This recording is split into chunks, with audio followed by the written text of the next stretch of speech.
પોતાની પત્નીને ખુશ કરવા માટે કાનપુરમાં એક પાનની દુકાન ચલાવનાર વ્યક્તિ 1,00,000 રૂપિયાના સિક્કા ભેગા કર્યા અને થેલો ભરીને સોનાની ચેન ખરીદવા પહોંચી ગયો.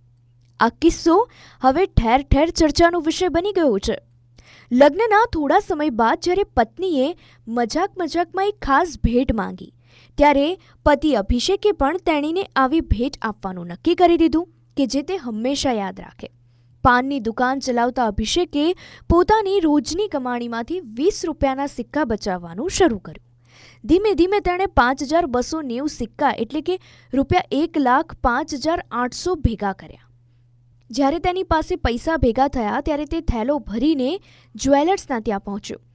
અભિષેકે દુકાનના કાઉન્ટર પર સિક્કાની થેલી મૂકી ત્યારે ત્યાં હાજર દરેક લોકો ચોંકી ઉઠ્યા.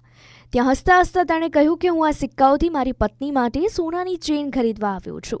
દુકાનદારે પણ તેના સિક્કા રાખ્યા અને તેને સોનાની ચેનની ડિઝાઇનો બતાવી. અભિષેકે આ ડિઝાઇન ફાઇનલ કરી અને પોતાની પત્નીને ગિફ્ટ આપવાનું નક્કી કર્યું. પાનની દુકાન ચલાવનાર આ સાધારણ વ્યક્તિની પ્રેમની અભિવ્યક્તિએ દરેક લોકોને પ્રભાવિત કર્યા. જ્વેલર્સનો માલિક પણ કહેવા લાગ્યો કે અભિષેકના સમર્પણ અને સાચા પ્રેમે દરેક લોકોના દિલ જીતી લીધા છે.